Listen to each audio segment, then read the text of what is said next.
1985 کی بات ہے. اس عاجز کو امریکہ کچھ عرصہ رہنے کا موقع ملا. ایک دن 2 علماء میرے پاس آئے, کہنے لگے آپ کے ذمہ کام لگانا ہے. میں نے پوچھا کیا؟ کہنے لگے یہاں پر ایک انٹرفیتھ کونسل بنی ہوئی ہے. انٹرفیتھ کونسل کہتے ہیں کہ مختلف ادیان والے لوگ ایک جماعت بنا لیتے ہیں اور آپس میں مل کے میٹنگز کرتے ہیں تاکہ ایک دوسرے کے ساتھ ذرا ہم اچھے طریقے سے رہ سکیں. اس انٹرفیتھ کونسل میں ہم نے پہلے ایک عالم کو بھیجا تھا, مگر یہودی اور عیسائی آپس میں مل جاتے تھے اور اس سے وہ سائنس کے سوال پوچھتے تھے کہ قرآن مجید میں سورج کا تذکرہ ہے, چاند کا تذکرہ ہے, فلاں تذکرہ ہے, فلاں تذکرہ ہے. اب وہ عالم سائنس تو نہیں جانتا تھا تو وہ پریشان ہو گیا. اس نے کہا جی کہ میں وہاں نہیں جاتا, یہ تو میرا مذاق اڑاتے ہیں. پھر ایک PhD ڈاکٹر تھا اور عالم بھی تھا, ہم نے اس کو بھیجا کہ اس کو دنیا کی بھی تعلیم ہے اور دین کی بھی تعلیم ہے. 2 مہینے تو وہ بھی جاتا رہا, مگر اب وہ کیا کرتے تھے کہ اس سے تصوف کی باتیں پوچھتے, روحانیت کے مسئلے پوچھتے تھے. اب اس کو روحانیت کا پتہ نہیں تھا تو کل اس نے بھی جواب دے دیا بھئی اب میں نہیں وہاں جا سکتا, کسی اور کے ذمہ لگاؤ. اب اسلام کے لیے وہاں جانے والا کوئی ہے ہی نہیں, تو ہمیں آپ نظر آئے ہیں jack of all trade but master of none, تو آپ جو ہے وہاں جائیں. میں نے کہا بھائی دیکھیں میں عالم تو نہیں ہوں لیکن بہرحال طالب علم ضرور ہوں, میں آپ کے کہنے پہ چلا جاتا ہوں. چنانچہ میں وہاں گیا, میرا تعارف ہوا اور میں نے ان کو پہلے دن ہی بتا دیا کہ میں عالم نہیں, میں ایک طالب علم ہوں. اگر کسی بات کا جواب مجھے آتا ہوگا تو میں دے دوں گا, اگر نہیں آتا ہوگا تو میں اپنے کسی استاد سے فون پہ پوچھ کے بتا دوں گا. آپ لوگوں کو جواب ملے گا, آج ملے یا کل ملے, ملے گا ضرور. وہ مطمئن ہو گئے. چنانچہ انہوں نے میرے ساتھ ہی تماشے شروع کر دیے. کبھی وہ صرف نحو کو لے کے بیٹھ جاتے, کبھی وہ روحانیت کو لے کے بیٹھ جاتے, کبھی سائنسی باتوں کو لے کے. لیکن ان کو محسوس ہو گیا کہ ہم جس ٹاپک پہ بات کرتے ہیں یہ بندہ آگے سے جواب دے دیتا ہے یا پھر کہتا ہے کہ میں کل آپ کو اس کا جواب دے دوں گا, مطمئن کر دیتا ہے. تو کئی مہینے میرا وہاں جانا ہوتا رہا. اب آنے جانے میں ایک دوسرے کے ساتھ ذرا شناسائی بھی ہو جاتی ہے. ایک دفعہ میٹنگ ختم ہوئی تو جو سیکرٹری تھا نا وہ کہنے لگا کہ جی اگلی میٹنگ کا ایجنڈا کیا ہوگا.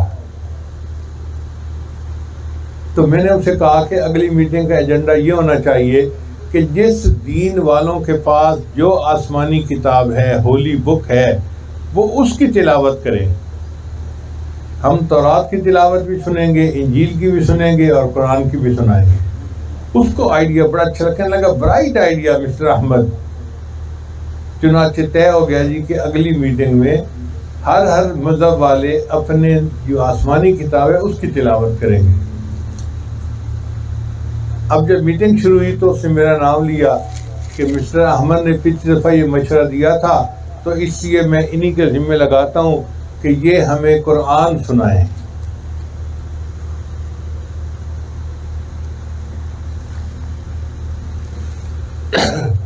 میں ذہنی طور پہ پہلے تیار تھا. حضرت علی عنہ کا قول ہے اللہ نے جو کچھ آسمانی کتابوں میں اتارا اس کو اللہ نے قرآن مجید میں اتار دیا, اور جو اللہ نے پورے قرآن میں اتارا اس کو اللہ نے سورہ بقرہ میں اتار دیا, اور جو کچھ اللہ نے سورہ بقرہ میں اتارا اس کو اللہ نے سورہ فاتحہ میں اتار دیا. اس لیے اس کو کہتے ہیں فاتحۃ الکتاب, کتاب کا opening chapter, summary of the book. پورے قرآن مجید کا خلاصہ ہے سورہ فاتحہ. تو میں نے سورہ فاتحہ کی تلاوت کی اور اس کا ترجمہ ان کو سنا دیا کہ بھئی یہ قرآن مجید کا خلاصہ ہے. میرے بعد ایک عیسائی پادری بیٹھا ہوا تھا, اب اس کی باری تھی. اب جب اس کی باری آئی اس نے اپنی بائبل نکالی اور ایک چیپٹر ہے ان کو, اس کو کہتے ہیں پہاڑی کا واز. وہ یہ بڑا لہک کے سناتے ہیں کہ عیسیٰ علیہ السلام نے تعلیم دی تمہارے ایک گال پہ کوئی تھپڑ مارے تم دوسرا گال بھی پیش کر دو. تو وہ اس کی تلاوت کرنے لگا. جب وہ اس کو پڑھنے لگا تو میں نے ہاتھ کھڑا کیا اور سیکرٹری کو کہا کہ میں آپ کے ساتھ ایک بات شیئر کرنا چاہتا ہوں۔ اس نے کہا کیا؟ میں نے کہا طے یہ ہوا تھا کہ ہر بندہ جو ہولی بک ہوگا اس کی تلاوت کرے گا، تو میرا سوال یہ ہے کیا بائبل جو ہے وہ انگریزی زبان میں نازل ہوئی تھی؟ وہ تو سریانی زبان میں نازل ہوئی تھی، اور یہ انگریزی پڑھ رہا تھا، یہ ترجمہ ہوا اس کا کتاب تو نہیں نا یہ۔ میں نے کہا ہمیں تو ورڈ آف گاڈ چاہیے، اللہ کا کلام کیا تھا؟ اب وہ پھنس گیا، اب چپ بیٹھ کے دیکھتا رہا۔ اس کے آگے یہودی ربائی بیٹھا تھا، وہ بہت کانٹا آدمی تھا، بہت ترار آدمی تھا۔ اس نے یوں کر کے میری طرف دیکھا اور مجھے کہنے لگا mister Ahmed let me tell you loud and clear, میں آپ کو بلند آواز سے صاف بات کر رہا ہوں، جتنے ادیان دنیا میں ہیں کسی کے پاس ورڈ آف گاڈ موجود نہیں، ہمارے پاس صرف مختصر ترجمے ہیں، ان کے صرف مسلمان ہیں جن کے پاس اصلی شکل میں قرآن مجید موجود ہے۔ اِنَّا نَحْنُ نَزَّلْنَا الذِّكْرَ وَإِنَّا لَهُ لَحَافِظُونَ، بے شک اس قرآن مجید کو ہم نے ہی نازل کیا اور اس کی حفاظت کے بھی ہم ہی ذمہ دار ہیں۔ تو الحمدللہ یہ نبی علیہ السلام کا معجزہ ہے، چونکہ آپ کی نبوت دائمی ہے اس لیے قرآن مجید ہمیشہ محفوظ رہے گا، اس کو کوئی مٹا نہیں سکتا۔